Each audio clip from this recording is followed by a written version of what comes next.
ಎಲ್ಲರಿಗೂ ನಮಸ್ಕಾರ. My food and spirituality ಚಾನಲ್ಗೆ ಸ್ವಾಗತ ಸ್ನೇಹಿತರೆ.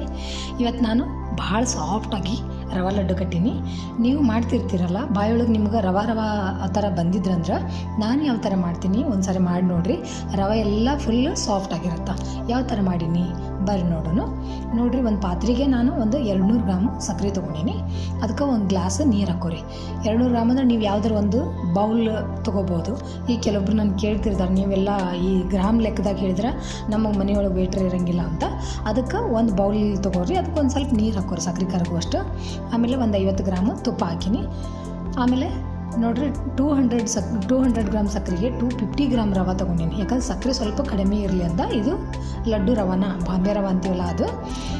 ನೀವು ಶುಗರ್ ಜಾಸ್ತಿನೇ ಬೇಕಂದ್ರೆ ಸೇಮ್ 250 ಗ್ರಾಮ್ ರವಾಕ್ಕೆ 250 ಗ್ರಾಮ್ ಸಕ್ಕರೆನ ತೊಗೊರಿ. ಅಂದ್ರೆ ಒಂದು ಬೌಲ್ ರವಾಕ್ಕೆ ಒಂದು ಬೌಲ್ ಸಕ್ಕರೆನ ತೊಗೊರಿ. ಬೌಲ್ ಲೆಕ್ಕ ಹೇಳ್ಬೇಕಂದ್ರೆ ತುಪ್ಪನ ಕ್ವಾಂಟಿಟಿ ನೋಡ್ತು ಹಾಕೋಬೋದು, ಅದೇನು ಹೆಚ್ಚು ಕಡಿಮೆ ನಡೀತದೆ. ನೋಡಿರಿ, ಈ ಥರ ರವೆ ತುಪ್ಪದಾಗ ಚೆಂದಾಗಿ ಹುರಿಬೇಕು. ಅದಕ್ಕೋಸ್ಕರ ತುಪ್ಪ ಹಾಕೋಬೇಕು. ಅದೇನು ಇಷ್ಟ ಮೆಜರ್ಮೆಂಟ್ ಅಂತೇನಿಲ್ಲ. ಮೊದಲು ಸ್ವಲ್ಪ ಹಾಕ್ಕೊಂಡು ರವೆ ಹಾಕ್ಕೊಂಡು ಹುರಿರಿ. ಸ್ವಲ್ಪ ಕಡಿಮೆ ಡ್ರೈ ಅನ್ಸಿದ್ವು ಅಂದ್ರೆ ರವೆ ತುಪ್ಪ ಮತ್ತೊಂದು ಸ್ಪೂನ್ ಹಾಕ್ಕೊಂಡು ಹುರ್ಕೋಬೋದು, ಏನೂ ತೊಂದರೆ ಇಲ್ಲ. ನೋಡಿರಿ, ಈ ಥರ ಕೆಂಪಾಗುವಂಗೆ ಹುರ್ಕೋರಿ. ರವೆ ಫುಲ್ ಅಳಬೇಕು. ನೋಡಿರಿ, ಈಗ ಪಾಕ ಚೆಕ್ ಮಾಡ್ಕೊಳಕ್ಕೆ ಒಂದು 4 ಕಡೆ ಪಾಕ ಮಾಡೋಕೆ ಇಟ್ಟಿದ್ದೆಲ್ಲ ಈ ಥರ ಒಂದು ಸಣ್ಣ ಪ್ಲೇಟ್ನಾಗ ನೀರು ಹಾಕ್ಕೊಂಡು ಈ ಥರ ಸ್ವಲ್ಪ ಕುಡಿದ್ರೆ ಸಾಕು. ಅದು ಫುಲ್ ಹರಿದೂ ಹೋಗಬಾರ್ದು, ನೀರಿನ ಜೊತೆ ಗಟ್ಟಿನೂ ಆಗಬಾರ್ದು. ಈಗೇನು ಮಾಡೀನಿ, ನಾನು ಗ್ಯಾಸ್ ಆಫ್ ಮಾಡೀನಿ. ಗ್ಯಾಸ್ ಆಫ್ ಮಾಡಿ ಹುರಿದಿಟ್ಟು ರವಾನ ಅದ್ರೊಳಗೆ ಹಾಕಿಬಿಡ್ರಿ. ಹಾಕಿ ಚೆಂದಾಗಿ ಮಿಕ್ಸ್ ಮಾಡಿರಿ.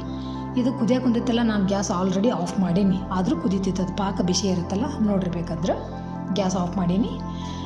ಈಗೇನು ಮಾಡಿರಿ, ಚೆಂದಾಗಿ ಮಿಕ್ಸ್ ಮಾಡ್ಕೊರಿ. ಮಿಕ್ಸ್ ಮಾಡಿ ಆ ಬಿಸಿಗೆ ರವೆ ಫುಲ್ ಅಳ್ಕೊಂಡ್ಬಿಡ್ತೈತಿ.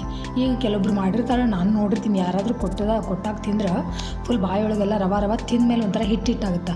ಬಟ್ ಈ ಥರ ಒಂದು ಮಾಡಿ ನೋಡಿರಿ, ಒಟ್ಟು ಬಾಯಾಗ ಆ ಥರ ಬರಲ್ಲ. ಒಂದು ಅರ್ಧ ತಾಸು ಬೇಕಾಗ್ತೈತಿ. ಇಟ್ಬಿಡ್ರಿ, ಒಂದು ಅರ್ಧ ಗಂಟೆ ಇಟ್ಬಿಡ್ರಿ. ಇಟ್ಟ ಮೇಲೆ ನೋಡಿರಿ, ಆಣನ ಮೇನ್ ಇಂಪಾರ್ಟೆಂಟ್. ಆಣ ಸ್ವಲ್ಪ ಎಳು ತೊಗೊಂಡ್ರೆ ಈ ಥರ ಸಾಫ್ಟ್ ಲಡ್ಡು ಹಾಕವು. ನೀವು ಏರ್ ತೊಗೊಂಡ್ಬಿಟ್ರೆ ರವೆ ಬಾಯೊಳಗೆ ಹಂಗೆ ರವೆ ಬರ್ತೈತಿ, ತಿಂದಮೇಲೆ ಹಿಟ್ಟು ಅನ್ನಿಸ್ತೈತಿ. ನಿಮ್ಗೆ ಎಕ್ಸ್ಪೀರಿಯನ್ಸ್ ಆಗಿರ್ಬೋದು. ಈ ಥರ ಮಾಡಿರಿ. ಮೇನ್ ಇಂಗ್ರೀಡಿಯೆಂಟ್ ಏನಂದ್ರೆ ಒಂದು 50 ಗ್ರಾಮ್ ಮಿಲ್ಕ್ ಪೌಡ್ರ್ ಹಾಕೋರಿ. ಭಾಳ ಅಂದ್ರೆ ಭಾಳ ರುಚಿ ಆಗ್ತಾವೆ ಲಡ್ಡು. ನೋಡಿರ್ಬೇಕಾದ್ರೆ ಒಂದೇ ದಿನಕ್ಕೆ ಖಾಲಿ ಮಾಡ್ತಾರೆ ಮನೆಯೊಳಗೆ ಎಲ್ಲರೂ. ಆಮೇಲೆ ಸ್ವಲ್ಪ ಏಲಕ್ಕಿ ಪೌಡ್ರ್ ಒಂದು ಅರ್ಧ ಸ್ಪೂನಷ್ಟು, ಒಂದು 4 ಏಲಕ್ಕಿ ಪೌಡ್ರ್ ಮಿಕ್ಸ್ ಮಾಡಿ ಹಾಕೋರಿ. ನೋಡಿರಿ, ಈ ಥರ ಹಾಲಿನ ಪೌಡ್ರ್ ಹಾಕ್ಕೊಂಡು ಚೆಂದಾಗಿ ಮಿಕ್ಸ್ ಮಾಡಿಕೊಂಡು ಲಡ್ಡು ಕಟ್ಕೋರಿ. ಭಾಳ ಅಂದ್ರೆ ಭಾಳ ಸಾಫ್ಟ್ ಆಗ್ತಾವೆ ಲಡ್ಡು. ನೋಡ್ತೀರಿ ನೀವು ಒಂದ್ಸಲ ನಾನು ಮಾಡುವಂಥ ಮೆಥಡ್ ಒಳಗೆ ನೀವು ಒಂದ್ಸಲ ಮಾಡಿ ನೋಡಿರಿ. ಒಂದು ಅರ್ಧ ಗಂಟೆಗೆ ಅದು ಕಟ್ಟುವಾಕೆ ಬರ್ಬೇಕು. ಅಂದಾಗ ಮಾತ್ರ ಲಡ್ಡು ಸಾಫ್ಟ್ ಆಗ್ತಾವೆ.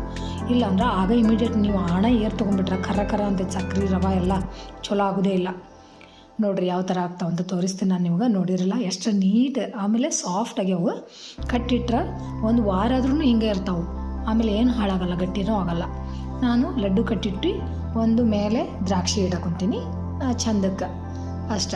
ನೋಡಿರಿ, ಇಷ್ಟು ಲಡ್ಡು ಆದವು. ಬರೀ 200 ಗ್ರಾಮ್ ರವೆ, 250 ಗ್ರಾಮ್ ರವಕ್ಕೆ. ನೋಡಿರಿ ಎಷ್ಟು ಸಾಫ್ಟ್ ಆಗ್ಯಾವಂತ. ನೋಡಿದ್ರಲ್ಲ, ನೀವು ಒಂದು ಸಲ ಇದೇ ಥರ ಮನೆಯಾಗ ಒಳಗೆ ಮಾಡಿ ನೋಡಿರಿ ಯಾವ ಥರ ಆಗಿದ್ದು ಅಂತ ನಾನು ಕಮೆಂಟ್ ಮಾಡಿ ಹೇಳ್ರಿ. Thanks for watching. ಎಲ್ಲರಿಗೂ ನಮಸ್ಕಾರ.